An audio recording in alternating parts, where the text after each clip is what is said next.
tignan. Okay? Mas, ano tawag dyan? Mas organized po siyang tignan. Hindi pwedeng ganun dito kay Java. Okay? So, bawal aesthetic dito. Baka sabihin niya, hindi, gusto ko po aesthetic eh. Hindi. Dito tayo sa loob. Itong pasaway. Pwede rin naman po pantay-pantay yan. Walang problema. Depende sa trip ko. May mga ganyang estudyante din. Pantay sila all throughout. Para sa akin, nahihirapan ako sa ganon. Kasi hindi ko alam kung saan siya nakapasok. Kaya naka-indent ako palagi. Kung mas prefer ninyo na pantay sila, OC ka, gusto mo isang diretsyo lang, pwede naman. Basta maintindihan mo ha, kasi ikaw lang makakaintindi niyang code mo. Wala nang iba. Okay? So yan, sa akin, nakapasok.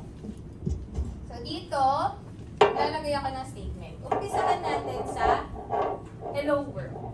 So system.out.print. Open and close parentheses. Hello world. Semicolon. Ang haba, di ba? Yung S na yan, guys, again ha, yung S na yan, automatic yung lumalabas kay Visual Studio Code. Hindi nyo na po yan kailangan pang i-type.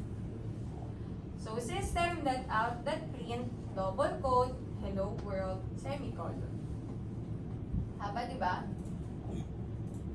May shortcut.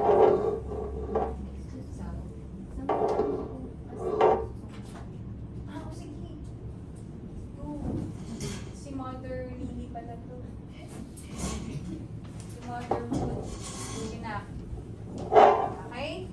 So again, south po ang shortcut ni system.out.print. So kapag in-enter nyo yan, print ln nga lang. So ano yung difference po ni print at kay print ln? Any idea? Anong difference ni print at ni print ln? Kapag may ln or kapag print ln, nasa baba. New line siya, ibig sabihin. Kapag print lang, magkatabi. Okay?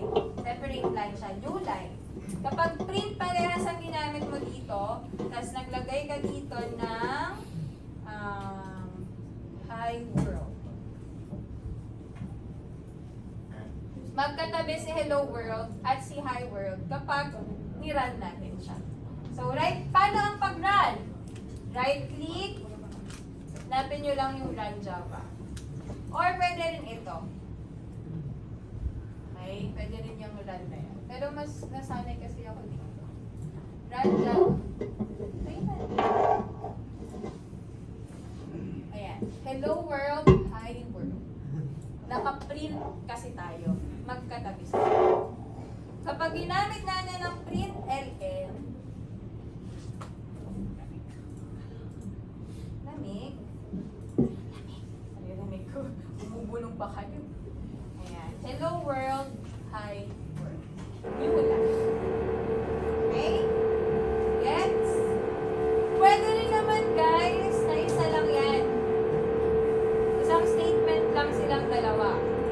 Gagamit lang kayo ng \n hi world. Isang line pero dalawang isang statement. Ito ang tawag natin dito statement ha. Iisang statement pero dalawang line ang output. Gamit lang kayo ng \n, it means new line as well. Hello world. Okay? Gets? Sure. Oy, output pa lang to ha. Hello world pa lang to ha. Okay, hello world pa lang tayo. Wala pang variable ha. Wala pa. Okay? Nag-gets ba ito na? Sakto lang? Basta lagi ninyong tandaan na mag-uumpisa kayo kay main class. Ito siya.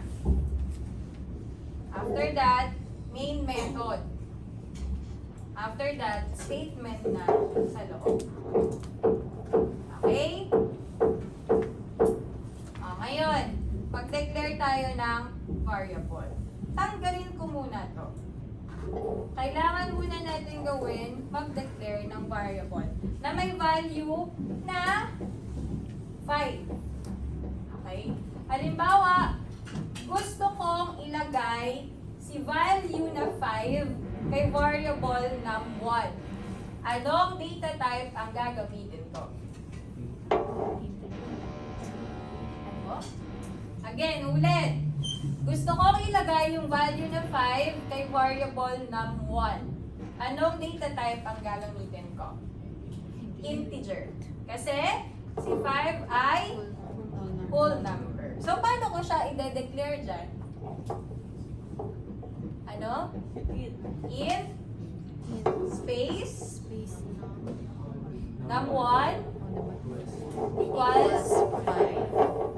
In space num1 equals 5. So, kapag nanilaw yung linya, it means unused unused variable. So, sabi dyan, no, the value of the local variable num1 is not used. Kapag nagamit mo na si num1, mawawala na yan. May times na hindi siya nawawala, pero that doesn't mean na error ka.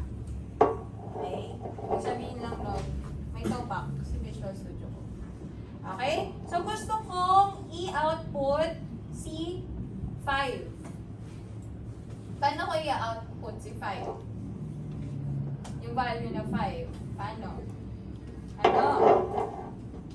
Siyempre, pag output, ilalagay natin siya kay south or kay system.out.println. And then, num1. Nasa loob ni double quote. Bakit? Kasi integer siya. Variable siya.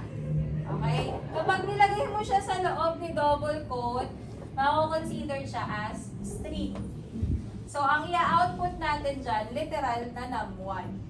Hindi yung value na 5. So, kapag gusto mong i-output yung value na 5, ang gagamitin mo ay si num1. Right-click lang ulit ako, and then, run lang. 5. Okay? Okay? 5 lang. Alright. So, yan ay may declared na value. Tama? E paano naman kapag tayo mismo yung maglalagay or mag-i-input ng number? Ang i-ask lang sa atin ni user ay enter first number, enter second number. So, dapat walang laman si variable, di ba? Kasi lalagyan pa lang siya. So, paano natin gagawin yan? Diyan papasok yung tinatawag natin na scanner. Si scanner, ginagamit siya para ma-scan ni compiler kung anong klaseng data yung ilalagay mo sa kanya. Para ma-check ba niya, ma-scan niya. Halimbawa, ang dineclare mo ay integer, pero ang ini-input mo ay letters. So, confused yun. Hindi yun pwede. Magkakaroon ng error. So, kapag actually guys, si scanner, hindi siya kilala ni compiler. Wala siya dito. Hindi siya reserved word, hindi siya keyword. Okay? Kasi hindi nga siya kilala. So, kapag ganon, since hindi kilala si scanner, ipapakilala natin kay compiler through the use of imports.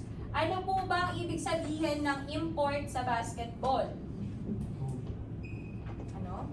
Huli? Hugot. Hugot sa ibang team. Tama? Hindi talaga siya part ng original team. Ganon din si scanner. Or ganon din yung ibig sabihin ng import kay Java. Si scanner, hindi siya part ng original team. So, in-import siya para magamit siya dito sa loob ng ating Java file. Okay? So, sa pag-import, napakadami natin pwedeng ma-import. Mga libraries. So, kapag mag-i-import tayo ng ating scanner, sa pinakataas po siya. Pinakaunahan. So, dito maglalagay lang ako ng comment para alam niyo kung ano siya. Import. And then, import java.util that as this. So, si util, guys, is a library, utility, shortcut for utility. This is a library na kung saan doon nakalagay si scanner. Ano bang ibig sabihin ng library? Resources, diba?